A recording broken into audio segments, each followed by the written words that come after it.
Hello, ഇന്ന് നമ്മുടെ കൂടെ ഉള്ളത് വളരെ പ്രിയപ്പെട്ട ഒരാളാണ്.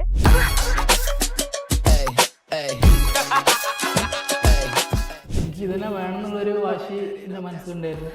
അതിനുള്ള നമുക്ക് നിർഭാഗ്യമില്ല, ചിലപ്പോൾ മറ്റൊരു അവസരമാണ്, അത് കിട്ടാത്തത് കൊണ്ടാവും ഇത് കിട്ടിയത്. നമ്മളാണ് കൂടുതലുള്ള പ്രായമുള്ള ആൾക്കാർ ഇവിടെ ഒന്ന് പഠിക്കുന്നു. പിന്നെ എന്തുകൊണ്ട് നമുക്കിത് അച്ചീവ് ചെയ്തുകൂടാ?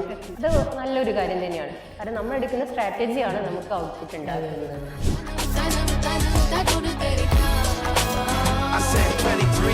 ഹലോ, ഏസിൻ്റെ സക്സസ് സ്റ്റോറിയിലോട്ട് എല്ലാവർക്കും സ്വാഗതം. ഇന്ന് നമ്മുടെ കൂടെ ഉള്ളത് വളരെ പ്രിയപ്പെട്ട ഒരാളാണ്. ഈ വർഷത്തെ SSC GDയിൽ CIS പോസ്റ്റ് നേടിയ അഖിലാണ്. First of all congratulations Akhil. Thank you. ആദ്യം ചോദിക്കട്ടെ, എന്താണ് അഖിലിന് ഫീൽ ചെയ്യുന്നത്? എക്സാം ക്വാളിഫൈ ആയതിന് ശേഷവും അതിന് മുമ്പും എന്താണ് തമ്മിലുള്ള ഡിഫറൻസ്? ക്വാളിഫൈ ആയതിനു ശേഷം എന്ന് വെച്ചാൽ കഴിഞ്ഞ പ്രാവശ്യം എനിക്ക് എക്സാം കിട്ടിയായിരുന്നു. പക്ഷെ കഴിഞ്ഞ പ്രാവശ്യം എന്തോ മെഡിക്കലിലെ ചെറിയ ഇഷ്യൂ കാരണം എനിക്ക് കിട്ടിയിരുന്നില്ല. പക്ഷെ ഇപ്രാവശ്യം എക്സാം കിട്ടി. പക്ഷെ കഴിഞ്ഞ പ്രാവശ്യത്തെ ആ ഒരു ഫീല് മനസ്സിലുള്ളതുകൊണ്ട് വലിയൊരു എക്സൈറ്റഡ് ഉണ്ടായിരുന്നില്ല. പിന്നെ അത് കഴിഞ്ഞു, ഫിസിക്കൽ കഴിഞ്ഞു, പിന്നെ ലാസ്റ്റ് മെഡിക്കൽ കിട്ടിയപ്പോഴായിരുന്നു കൂടുതൽ എക്സൈറ്റ്മെന്റ്. കാരണം ഇതുവരെ ഔട്ടായിരുന്നു പാസ്സാകുമ്പോഴുള്ള സന്തോഷം. കഴിഞ്ഞ തവണ കിട്ടാത്തത് കിട്ടിയെന്ന് പറയുമ്പോൾ അപ്പോൾ അതിൽ ഭയങ്കര സന്തോഷം ഉണ്ടായിരുന്നു. ഞാൻ ഉദ്ദേശിച്ചത്, അഖിലിപ്പോൾ നമുക്കൊരു ജോലി കിട്ടി, ഇതുവരെ പഠിച്ചു, അതായത് നമ്മളിപ്പോൾ കുറേ കാലം പഠിച്ചു, അതിൻ്റെ എക്സാം എഴുതി, കുറേ എക്സാംസ് എഴുതി, എക്സാം ക്വാളിഫൈ ആയി, ഇനിയിപ്പോൾ ഒരു പോസ്റ്റ് കിട്ടും, കുറച്ച് ദിവസം കൂടി കഴിഞ്ഞാൽ അപ്പോയിൻറ്റഡ് ആവും. അങ്ങനെയുള്ളൊരു ഫീലിൽ നിന്നുള്ള വ്യത്യാസമാണ് ഞാൻ ചോദിച്ചത്. അത് ഭയങ്കര ഡിഫറൻസ് ആണ്. മൊത്തത്തിലുള്ള ആൾക്കാർക്കുള്ള കാഴ്ചപ്പാടേ മാറി. അതായത് സ്ട്രഗിളിംഗ് പീരീഡ് കഴിഞ്ഞു. എന്താണ് വീട്ടുകാരൊക്കെ ഭയങ്കര ഹാപ്പിയാണോ, അവർക്ക് എന്തെങ്കിലും കിട്ടുന്നുള്ളൊരു ഉറപ്പുണ്ടായിരുന്നു. അതൊന്ന് വീട്ടിൽ നിന്നുള്ള സപ്പോർട്ടായിരുന്നു. പിന്നെ അതുപോലെ നാട്ടിൽ നിന്നാണെങ്കിലും എല്ലാവരും ഭയങ്കര സപ്പോർട്ടായിരുന്നു. ഫ്രണ്ട്സ് ആണെങ്കിലും എല്ലാവരും സപ്പോർട്ടായിരുന്നു. പിന്നെ കിട്ടിക്കഴിഞ്ഞപ്പോൾ ഞാൻ എത്ര സന്തോഷിച്ചു, അതുപോലെ തന്നെ അവരും എന്റെ സന്തോഷത്തിൽ പങ്കുചേർന്നു. അത് തന്നെ ഭയങ്കര സന്തോഷം. SSC GD ചൂസ് ചെയ്യാനുള്ള റീസൺ എന്താ? SSC പൊതുവെ ഒന്നുകൂടി പ്രോസസ്സ് സ്പീഡാണ്. പിന്നെ അതുപോലെ കുറച്ചുകൂടെ പെട്ടെന്ന് പ്രോസസ്സ് ഈസിയാവും. പിന്നെ അതായത് ഈ വർഷം എക്സാം എഴുതിയ ഈ വർഷത്തിനുള്ളിൽ തന്നെ പിന്നെ ഒന്നുമില്ല, ഫ്രണ്ട്സ് കുറെ ആൾക്കാർ ചൂസ് ചെയ്തതും SSC ആണ്. പിന്നെ അതിനുശേഷമാണ് ഞാൻ ഇങ്ങോട്ട് വരുന്നത്. പിന്നെ ഇവിടെ നിന്നാണ് കൂടുതൽ പഠനവും കാര്യങ്ങളൊക്കെ ഇവിടെ നിന്ന് നടന്നത്. ഓക്കെ, ഇപ്പൊ നമുക്ക് എക്സാം എന്ന് പറയുന്നത് നിങ്ങൾക്ക് 80 ക്വസ്റ്റ്യൻസ് ആണുള്ളത് അല്ലേ? 80 ക്വസ്റ്റ്യൻസ്. ഇപ്പം അതിനകത്ത് എക്സാം ക്വാളിഫൈ ആവുന്നതാണോ ബുദ്ധിമുട്ട്, അതോ അത് കഴിഞ്ഞ ശേഷം ഫിസിക്കലാണോ ബുദ്ധിമുട്ട്? എന്താണ് അഖിലിന് തോന്നിയിട്ടുള്ളത്? എനിക്ക് ഫിസിക്കൽ ആയിട്ട് വലിയ പാടായിട്ട് തോന്നിയിട്ടില്ല. കാരണം എൻ്റെ ഒരു സാറുണ്ട്, ആ സാറിന് ഏതൊരു അവസ്ഥയിലും ഫിസിക്കൽ പാസ്സാക്കിയുള്ള ഒരു പ്രാപ്തനാക്കിയിട്ടാണ് സാറ് എന്നെ മാറ്റിയത്. അപ്പൊ അതുകൊണ്ട് ഫിസിക്കലി എനിക്ക് ഭയങ്കര ബുദ്ധിമുട്ടുണ്ടായിരുന്നില്ല. പിന്നെ എക്സാം എനിക്ക് കുഴപ്പമില്ല, കിട്ടും എന്നുള്ളൊരു കോൺഫിഡൻസ് ഉണ്ടായിരുന്നു. പ്രിപ്പറേഷനൊക്കെ അത്യാവശ്യം കുഴപ്പമില്ലാത്ത രീതിയിൽ ചെയ്തിട്ടുണ്ട്. പിന്നെ എനിക്ക് ഇതിൽ ആകെ ഒരു ബുദ്ധിമുട്ട് തോന്നിയത് മെഡിക്കലാണ്. മെഡിക്കൽ അത്യാവശ്യം ടൈറ്റ് ആയിരുന്നു. 2 ദിവസം എടുക്കണ വെരിഫിക്കേഷനും അതുപോലെ തന്നെ മെഡിക്കലും കൂടി കൂട്ടിയിട്ട്. ഒന്നാമത് ഈ പോലീസ് പോസ്റ്റ് ഒക്കെ ആകുമ്പോൾ മെഡിക്കലും ഫിസിക്കലും നല്ല പാട് തന്നെയാണ്. പിന്നെ അഖിലിനുള്ളൊരു കോൺഫിഡൻസ് എന്താ വെച്ചാല് ഫിസിക്കൽ എന്താണെങ്കിലും ക്വാളിഫൈ ആവുന്നില്ല അത്ര ഇതിന്. ഫിസിക്കൽ എങ്ങനെയായിരുന്നു ടെസ്റ്റ് എന്ന് പറയോ? ഫിസിക്കല് 5 കിലോമീറ്റർ റണ്ണിങ് ആയിരുന്നു. എത്ര ടൈം? 24 മിനിറ്റ്. അത് ഓടിയെടുത്തു. അതിന് എങ്ങനെയാ പ്രാക്ടീസ് ചെയ്ത്? എക്സാം പ്രിപ്പറേഷൻ കഴിഞ്ഞ, അതായത് കിട്ടുന്ന ഉറപ്പായപ്പോ തൊട്ട് ഓടിയോ അതോ ആദ്യേ? ഇല്ല, ഞാൻ അങ്ങനെ ഓടി എടുത്തല്ലായിരുന്നു. ഫിസിക്കൽ അടുത്തപ്പോ ഏകദേശം 1 മാസത്തോളം ഞാൻ ഗ്രൗണ്ടിൽ പോയി. പിന്നെ ഫ്രണ്ട്സ് ഉണ്ടായിരുന്നു. ഇപ്പൊ ഇവിടെ നിന്ന് കിട്ടിയ ഷിനില്, അതുപോലെ ദീപക്, ഇവിടെ പഠിച്ചിരുന്ന അബ്ദു, അവരൊക്കെ ആയിട്ട് ഞങ്ങള് എല്ലാവരും ഫ്രണ്ട്സ് ആയിട്ട് ഒരുമിച്ച് ഇവിടെ അടുത്ത ഗ്രൗണ്ടിൽ പ്രാക്ടീസ് ചെയ്തത്. അപ്പോൾ പ്രിപ്പറേഷനോ, അത് നിങ്ങൾ ഫ്രണ്ട് സർക്കിളൊക്കെ എല്ലാവരും കൂടെ ഒരുമിച്ചിരുന്ന് പ്രിപ്പയർ ചെയ്തത് എങ്ങനെയായിരുന്നു പ്രിപ്പറേഷൻ? അത് പല ആൾക്കാരും പല മോഡലായിരുന്നു. അപ്പോൾ ചില ആൾക്കാർക്ക് മാത്സ് നന്നായി പോകും, ചില ആൾക്കാർക്ക് ഇത് GK ആവും.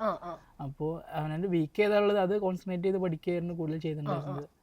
ഞാൻ മാത്സ് ആയിരുന്നു അധികം നോക്കിയിട്ടുണ്ടായിരുന്നത്. മാത്സ് ആയിരുന്നു ബുദ്ധിമുട്ടായി തോന്നിയത്. അപ്പോൾ മാത്സ് ഞാൻ നല്ലോണം പ്രിപ്പയർ ചെയ്തിരുന്നു. പിന്നെ അതുപോലെ തന്നെ കറണ്ട് അഫയേഴ്സ്, പിന്നെ GK പിന്നെ പൊതുവെ ക്ലാസ്സിൽ വന്ന് അങ്ങോട്ടും ഇങ്ങോട്ടും തമ്മിൽ ക്വസ്റ്റ്യൻ ചോദിച്ചു. അങ്ങനെ GK ഞാൻ അങ്ങനെ ക്ലിയർ ചെയ്തിരുന്നു. ഈ എക്സാമിന് പ്രിപ്പയർ ചെയ്യുന്നത് എങ്ങനെയാ, മോക്ക് ടെസ്റ്റ് ഒക്കെ ചെയ്തിരുന്നോ? മോക്ക് ടെസ്റ്റ് ചെയ്തിരുന്നു.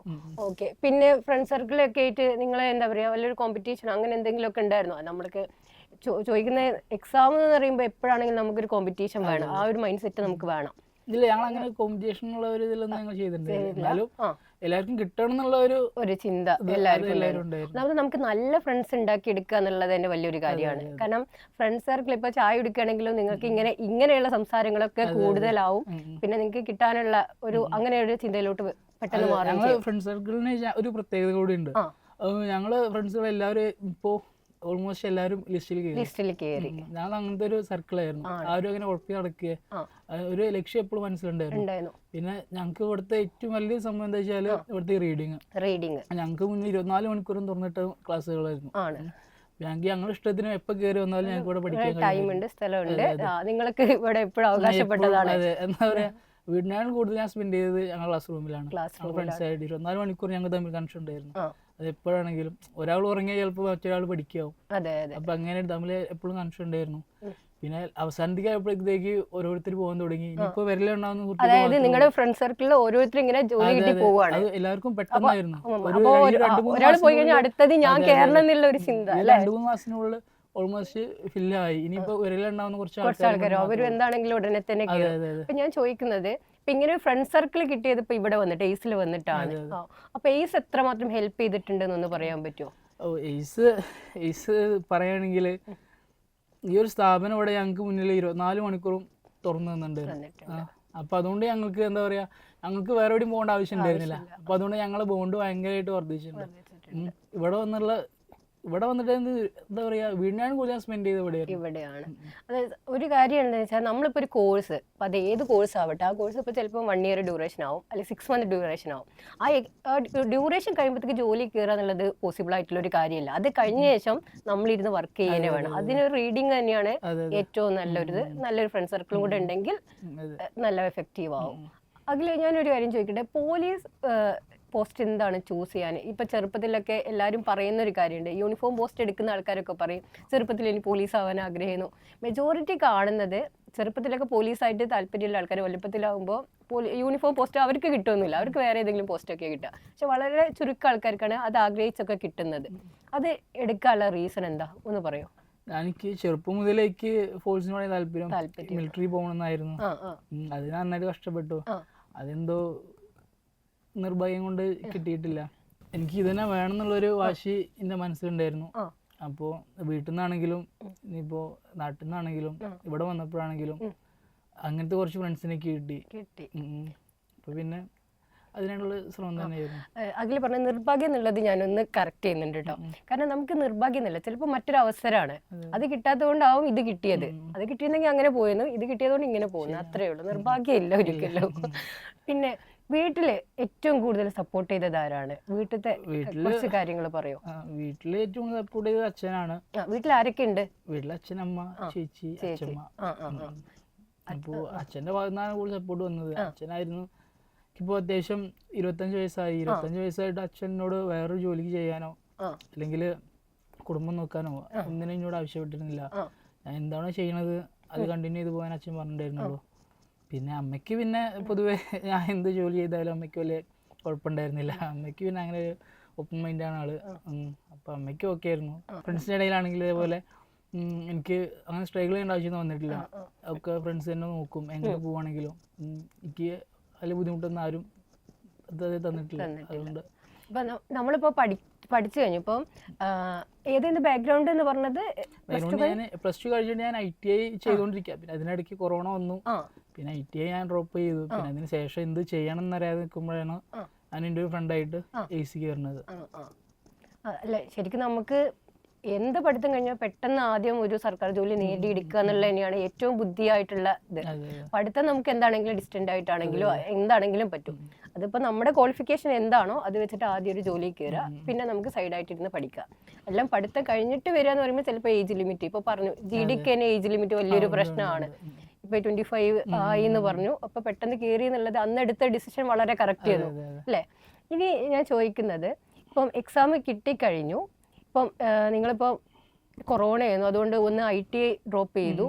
അങ്ങനെ ഒരു ടെൻഷൻ, ഇത് കറക്റ്റ് ആവില്ലേ എന്നുള്ളൊരു ടെൻഷൻ പഠിക്കുന്ന സമയത്ത് ഉണ്ടാവാം. ഇപ്പം അത് ആ സമയത്ത് ഇപ്പോൾ പഠിക്കുന്ന സമയത്ത് നിങ്ങളിപ്പോൾ എക്സാം വേറെ എഴുതിയതൊക്കെ കിട്ടാതെ നിന്നിട്ടും ഉണ്ടാവും. ആ സമയത്തൊക്കെ എന്താണ് തോന്നിയത്? ഇതിപ്പോൾ വേണ്ടാന്ന് വെക്കണമെന്നോ അല്ലെങ്കിൽ ഇതന്നെ തുടരണം എന്നുള്ള ഒരു മോട്ടിവേഷൻ വന്നിട്ടാണല്ലോ കണ്ടിന്യൂ ചെയ്തത്? അതിനുള്ള റീസൺ എന്താണ്? ഇല്ല, അതിന് തുടരണം എന്നുള്ള റീസൺ അതൊക്കെ ഞാൻ ഈ സ്ഥാപനത്തിലോട്ട് വരുന്നത് തന്നെയാണ് അതിനുള്ള റീസൺ. കാരണം ഇവിടുന്നുള്ള ഒരു ആ പോസിറ്റീവ് മൈൻഡ് ഉണ്ടല്ലോ, നമുക്ക് ഇവിടെ എന്താ പറയാ, നമ്മളെല്ലാം കൂടുതലുള്ള പ്രായമുള്ള ആൾക്കാർ ഇവിടെ ഒന്ന് പഠിക്കുന്നുണ്ട്, പിന്നെ എന്തുകൊണ്ട് നമുക്കിത് അച്ചീവ് ചെയ്തുകൂടാ? അതൊക്കെ തന്നെ. പിന്നെ ഫ്രണ്ട്സ് ആണെങ്കിലും ഫ്രണ്ട്സ് ഒരിക്കലും ആരും നെഗറ്റീവ് ഒന്നും പറഞ്ഞില്ല. എല്ലാവരും ഒരേപോലെ ഒരേ ലക്ഷ്യത്തിനാണ് ശ്രമിക്കുന്നത്. പിന്നെ അതുകൊണ്ട് എവിടെയും ഡ്രോപ്പ് ചെയ്യേണ്ട ആവശ്യമോ എവിടെയും നെഗറ്റീവായിട്ടൊന്നും എനിക്ക് തോന്നിയിട്ടില്ല. വലിയൊരു കാര്യമാണ് അമ്മമ്മയുണ്ട് വീട്ടിൽ എന്ന് പറഞ്ഞു. അപ്പോൾ എല്ലാ വീട്ടിലും അമ്മമാരോ ഗ്രാൻഡ് ഫാദേഴ്സ് ഒന്നും ആരും ഉണ്ടാവില്ല. ഈ അമ്മമ്മയൊക്കെ എന്താ പറഞ്ഞത്? കാരണം പോലീസ് എന്താ പറയുക, നമ്മുടെ കൊച്ചുമോന് പോലീസ് ആവാൻ പോകുന്നൊക്കെ ഒരു ഫീൽ അവർക്ക് വരുമ്പോൾ എന്താ, നിനക്ക് ഒരു ബ്ലെസ്സിങ് ആണ് ശരിക്കും. സന്തോഷം. ഇനി പോണല്ലോ എന്നുള്ളൊരു വിഷമം ഉണ്ടാവും അല്ലേ? കാരണം വിട്ടു നിൽക്കണല്ലോ എന്നുള്ളൊരു വിഷമം ഉണ്ടാവും. ഇപ്പോൾ പ്രിപ്പറേഷൻ്റെ സമയത്ത് ഫുൾ ടൈം പഠിത്തേനോ? അതായത് ഇപ്പോൾ വേറൊരു എൻ്റർടൈൻമെൻറ്റും ഒന്നും ഇല്ലാതെ, കല്യാണത്തിന് പോവാതെ, സിനിമ കാണാതെ, പിന്നെ എവിടേക്കെങ്കിലും ട്രിപ്പ് ഒന്നും പോവാതെ ഫുൾ പഠിത്തേനോ? അതോ ഇടയ്ക്കൊരു ഗ്യാപ്പൊക്കെ എടുത്തിട്ടുള്ള പഠനം? അങ്ങനെ ഞാനൊരു ഹാർഡ് വർക്കർ ഒന്നും ആയിരുന്നില്ല. അതുപോലെ ഒരു സ്മാർട്ട് വർക്ക് ആണോ ചോദിച്ചാൽ അങ്ങനെ ആയിരുന്നില്ല. ഞാൻ ഇവിടെ എന്താ പറയുക, ഇവിടെ ഭയങ്കര എൻജോയ് ചെയ്യുന്നു ഈ റേസ്. അതിൻ്റെ കൂടെ ഞാൻ പഠിക്കും, അത്രേ ഉള്ളൂ. അപ്പോൾ കറക്റ്റ് അങ്ങനെ ഒരു ചിട്ട വെച്ചൊന്നും ഞാൻ പഠിച്ചിട്ടുണ്ടായിരുന്നില്ല. ഞാൻ കൂടുതലും മാത്സ് എനിക്ക് കുറച്ച് വീക്കായിരുന്നു. ഞാൻ മാത്സിനെല്ലാം സമയം കൊടുത്തു, മാത്സ് കുറേ ചെയ്തു. പിന്നെ ഞാൻ ഇവിടെ പഠിച്ച ഒരു ഇംഗ്ലീഷ് ആയിരുന്നില്ല SSC-യിൽ കണ്ട ഞാൻ ഇംഗ്ലീഷ്. അപ്പോൾ ഞാൻ പിന്നെ ഇംഗ്ലീഷിനും എല്ലാവരും സമയം കൊടുത്തിട്ടുണ്ടായിരുന്നില്ല. അതായത് കുറച്ച് ഈസി ആണെന്നാണോ പറയുന്നത്? അതോ അല്ല, കുറച്ച് ടൈറ്റ് ആയിരുന്നു. പൊതുവെ ഞാൻ ഇംഗ്ലീഷിലും വീക്കാണ്. അപ്പോൾ എന്നിട്ട് ഞാൻ മാത്സിനാണ് കൂടുതൽ സമയം സ്പെൻഡ് ചെയ്തത്. മാത്സ് ക്ലിയർ ആക്കിയത് തന്നെ റീസണിങ് സ്കോർ ചെയ്യാൻ പറ്റുമെന്നറിയാം. റീസണിങ് എന്തായാലും മാത്സിന്റെ ആ ഒരു ബേസ് വരുന്നുണ്ട്. അപ്പൊ പിന്നെ അതിന് വല്ലാതെ ഞാൻ മൈൻഡ് ചെയ്തില്ല. പിന്നെ GK അതെങ്ങനെയാലും ഇവിടെ നിന്നുള്ളത് റാങ്ക് ഫയലിനും അതുപോലെ തന്നെ ഫ്രണ്ട്സിന്റെ ഇടയിൽ നിന്നുള്ള ചോദ്യങ്ങളും ഒക്കെ ഉണ്ടാവും. അതുകൊണ്ട് ഞാൻ GK അങ്ങനെ വല്ലാതെ മൈൻഡ് ചെയ്തില്ല. അധികം ഞാൻ നോക്കിയത് മാത്സ് ആയിരുന്നു. പിന്നെ മാത്സ് ചെയ്യുന്നതിലും ഞാൻ കുറച്ച് സ്പീഡ് കൈവരിക്കാൻ നോക്കി. ഞാൻ മനസ്സിലാക്കുന്നത് അഖിൽ ആദ്യം ചെയ്തത് ഇപ്പൊ മോക്ക് ടെസ്റ്റ് ചെയ്തിട്ട് അഖിലിന്റെ വീക്ക് ഏരിയ ഏതാണെന്ന് ആദ്യം ഐഡന്റിഫൈ ചെയ്തു. അത് മാത്സ് ആണ്. പിന്നെ ഇംഗ്ലീഷ് ഉണ്ട്. അതിനകത്ത് മാത്സിൽ അഖിൽ ടൈം സ്പെൻഡ് ചെയ്താൽ അത് ഇമ്പ്രൂവ് ആക്കാൻ പറ്റും എന്ന് പറഞ്ഞുകൊണ്ടാണ് മാത്സ് കോൺസെൻട്രേറ്റ് ചെയ്തത്. അത് നല്ലൊരു കാര്യം തന്നെയാണ്. കാരണം നമ്മൾ എടുക്കുന്ന സ്ട്രാറ്റജിയാണ് നമുക്ക് ഔട്ട്പുട്ട് ഉണ്ടാക്കുന്നത്. മാത്സിലധികം ടൈം സ്പെൻഡ് ചെയ്തു എന്ന് പറഞ്ഞല്ലോ. ഇപ്പോൾ ബാക്കിയുള്ള GK ഒക്കെ ഇവിടുന്ന് പഠിക്കാൻ പറ്റി. അപ്പോൾ ഇവിടുത്തെ ടീച്ചേഴ്സും അതല്ലേ ഇവിടുത്തെ അതുപോലെ തന്നെ മെറ്റീരിയലും ഇതിനൊക്കെ കുറിച്ചിട്ട് എന്താണ് അഭിപ്രായം? ടീച്ചേഴ്സ് നല്ല രീതിയിൽ ഹെൽപ്പ് ചെയ്തിട്ടുണ്ട്. അത് നമ്മൾ രാത്രി ഇവിടുന്ന് പഠിക്കുമ്പോഴാണെങ്കിലും സാറുമാര് ഇവിടെ സ്റ്റേ ചെയ്യുന്ന സാറുമാര് അടുത്ത് വന്നിട്ട് നമുക്ക് എന്താണ് വേണ്ടത് അത് നമുക്ക് വേണ്ടത് പറഞ്ഞു തരും. പിന്നെ അതേപോലെ മെറ്റീരിയൽ, കാരണം എനിക്ക് ബേസ് ഒന്നും അത്ര സെറ്റ് ആയിരുന്നില്ല. ഇവിടുത്തെ ബേസ് ഒക്കെ സെറ്റ് ആക്കാൻ ഇവിടുത്തെ മെറ്റീരിയൽ അതുപോലെ നന്നായിട്ട് ഞാൻ ആശ്രയിച്ചിട്ടുണ്ട്. ഇപ്പൊ ഈ പ്രിപ്പറേഷന് വേണ്ടിയിട്ട് എത്ര ടൈമാണ് എടുത്തത് ഒന്ന് പറയോ? അത് ഈ ഒരു എക്സാമിന് വേണ്ടിയിട്ട് ഏകദേശം ഒരു 3 മാസം. 3 മാസം ഈ ഒരു എക്സാമിന്. അതായത് എക്സാം പ്രിപ്പറേഷൻ തുടങ്ങിയിട്ട് എത്രയായി?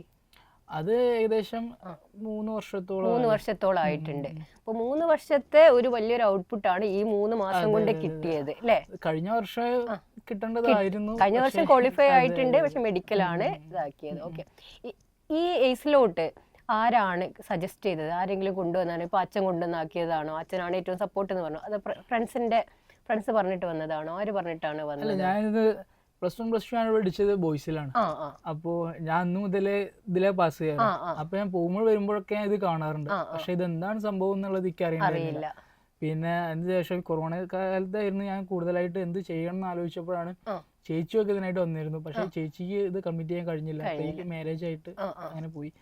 പിന്നെ ഫ്രണ്ട് വിളിച്ചു, എടാ നമുക്ക് ഇങ്ങനെ PSCക്ക് പോവല്ലേ, അപ്പോൾ ഇങ്ങനെ എയ്സ് ഉണ്ട് മഞ്ചേരി, നമുക്ക് അവിടെ തന്നെ പോവാം. ഞങ്ങൾ റിസൾട്ട് ഒക്കെ അവിടെ നിന്ന് വന്നിട്ടുണ്ട്. നാട്ടിലെ കുറെ ഫ്രണ്ട്സ് ഒക്കെ കയറിയിട്ടുണ്ട്. അപ്പോൾ ഓനാണ് പറഞ്ഞത് ഇങ്ങനെ പോവാ പറഞ്ഞിട്ട്. അപ്പൊ ഞാനും ആയിക്കോട്ടെ പറഞ്ഞിട്ട് അപ്പൊ അങ്ങനെ ഞാൻ കണ്ടോളും ഇങ്ങോട്ട് വരെ ചെയ്തു. ഓക്കെ, ഇപ്പം എനിക്ക് കേട്ടപ്പോൾ മനസ്സിലായ ഒരു കാര്യം, ഇപ്പം 3 വർഷത്തോളം ഇതിനകത്ത് കമ്മിറ്റ്മെന്റ് വരിക, അല്ലെങ്കിൽ ഒരാൾക്ക് കമ്മിറ്റ്മെന്റ് ഒരു കാര്യത്തിലോട്ട് വരിക എന്ന് വെച്ചാൽ അയാൾക്കുള്ള ഒരു പേഷ്യൻസ് തന്നെയാണ്. അത് നല്ലപോലെ അഖിലുണ്ട്. അതുകൊണ്ട് മാത്രമാണ് ഇത് എക്സാം ക്ലിയർ ചെയ്ത് ഇതിനൊരു ഔട്ട്പുട്ട് കിട്ടിയിട്ടുള്ളത്. മെജോറിറ്റി ആൾക്കാർ ഇപ്പം നല്ലപോലെ പഠിക്കുന്ന ആൾക്കാരൊക്കെ ആണെങ്കിൽ ആദ്യം ഒരു 6 മാസം അല്ലെങ്കിൽ 1 ഇയർ, ഇനി മാക്സിമം ഒരു 1.5 വർഷം നോക്കിയിട്ട് കിട്ടിയിട്ടില്ല എന്നുണ്ടെങ്കിൽ അത് കിറ്റ് ചെയ്ത് പോവുകയാണുള്ളത്. അപ്പം അഖിലിൻ്റെ ഒരു പേഷ്യൻസ് തന്നെയാണ് ഇതിനുള്ള വലിയൊരു കാര്യം. ഇപ്പോൾ പ്രിപ്പയർ ചെയ്തുകൊണ്ടിരിക്കുന്ന കുറേ ആൾക്കാരുണ്ട്. ഈ പ്രിപ്പയർ ചെയ്യുന്ന ആൾക്കാർക്ക് ഒന്നാമത്തെ കാര്യം ഇവർക്ക് എല്ലാവർക്കും നല്ല ഇൻ്റലിജൻ്റ് ആവാത്തതുകൊണ്ടൊന്നുമല്ല, ഇതിന് ശരിക്കും ഒരു ആവറേജ് ആയിട്ടുള്ള ഒരാൾക്കും ഇത് ക്രാക്ക് ചെയ്യാൻ പറ്റും, ഏത് എക്സാമും ക്രാക്ക് ചെയ്യാൻ പറ്റും. ഇപ്പം കഴിഞ്ഞ തവണ അഖിലിന് മെഡിക്കലാണ് ഇഷ്യൂ വന്നത്. ആ സമയത്ത് അഖിൽ എന്ത് ചെയ്തിട്ടുണ്ട്, എക്സാം പാസ്സായിട്ടുണ്ട്. പക്ഷെ അപ്പോഴും ഇത് കിട്ടൂല എന്ന് വെച്ചിട്ട് അഖിൽ പോയിട്ടില്ല. അപ്പോൾ ഇപ്പോൾ പ്രിപ്പയർ ചെയ്തുകൊണ്ടിരിക്കുന്ന ആൾക്കാരോട് എന്താണ് അഖിലിനൊരു സജഷൻ അല്ലെങ്കിൽ ഒരു അഡ്വൈസ് കൊടുക്കാനുള്ളത്? അവരോട് എനിക്ക് പറയാനുള്ളത്, തുടക്കം എന്തായാലും ഭയങ്കര ഹാർഡാവും, ഭയങ്കര കൺഫ്യൂഷൻ ആവും. അതൊന്നും ഇല്ലെങ്കിൽ അതൊരു തുടക്കമല്ല. പക്ഷെ അവസാനം ഭയങ്കര സന്തോഷമാണ്. ജീവിതത്തിൽ നമുക്ക് ഇതുവരെ കിട്ടാത്ത സന്തോഷം നമുക്ക് ഇന്ന് കിട്ടും. അത് നമ്മൾ അനുഭവിച്ചു തരേണ്ടതാണ്. അതിന് വേണ്ടിയിട്ട് നമ്മളിപ്പോൾ കുറച്ച് സമയം സ്പെൻഡ് ചെയ്താൽ അത് നമുക്ക് ഒരിക്കലും ഒരു വേസ്റ്റ് അല്ല. അതായത് കുറച്ച് സ്ട്രഗിൾ ചെയ്താലും ഇന്ന് എത്രത്തോളം സ്ട്രഗിൾ ചെയ്യുന്നുണ്ടോ അതിന്റെ ഡബിൾ റിസൾട്ട് നാളെ നമുക്ക് ഉണ്ടാവും. അപ്പൊ അത് ഞാൻ ഒരു കാര്യം കൂടി ഇത് പറഞ്ഞപ്പോൾ ചോദിക്കുകയാണ്, അത് നമുക്ക് ഒരു ഹോപ്പ് ഉണ്ടല്ലോ, അത് റെഡി ആവും എന്നുള്ള, അതിന് ഒരു എനർജി എവിടെ നിന്നാണ് കിട്ടിയത്? അതുകൂടെ ഒന്ന് പറഞ്ഞിട്ട് നിർത്താം. എനർജിക്ക് അറിയുന്നു ഇന്നല്ലെങ്കിൽ നാളെ കിട്ടും. അത് അഖിലിനുള്ള ഒരു വിശ്വാസമാണ് അല്ലേ? എനിക്ക് എന്താണെങ്കിലും ചെയ്യാൻ പറ്റും, സ്വന്തമായിട്ട് മേക്ക് ചെയ്യേണ്ടതാണ്. നമ്മളെ ഡൗട്ട് ചെയ്യാതെ നമ്മൾ ഉണ്ടാക്കിയെടുക്കേണ്ട ഒരു കാര്യമാണ്. ഞാനിപ്പോൾ ഇത്രയും നേരം അഖിലിനോട് സംസാരിച്ചപ്പോൾ എനിക്ക് മനസ്സിലായ ഒരു കാര്യം, അഖിൽ ഭയങ്കര സ്ട്രോങ് ആയിട്ടുള്ള ഒരു മൈൻഡ് സെറ്റ് ഉള്ള ഒരാളാണ്. കാരണം ഇത്രയും ടൈം നമ്മളൊന്ന് പിടിച്ചു നിന്ന് ഇത് കിട്ടും ഒരു വിശ്വാസം നമ്മളിലുണ്ടായി അതിനെ ഒരു റിസൾട്ട് വരുത്തി, അതുള്ളത് നല്ല ഒരു ക്യാരക്ടറാണ്. അല്ലെങ്കിൽ അങ്ങനെ സ്ട്രെങ്ത് ഉള്ള ഒരാൾക്ക് മാത്രമേ അങ്ങനെ ചെയ്യാൻ പറ്റുള്ളൂ. അപ്പം ഇനിയും ഇതുപോലെ തന്നെ ഒരുപാട് ഉയരങ്ങളിൽ അഖിലെത്തട്ടെ. നമ്മളുടെ കൂടെ ഇത്രയൊരു ടൈം സ്പെൻഡ് ചെയ്തതിന് വളരെ സന്തോഷം. ഇനി ഉയരങ്ങളിലെത്തട്ടെ. Thank you.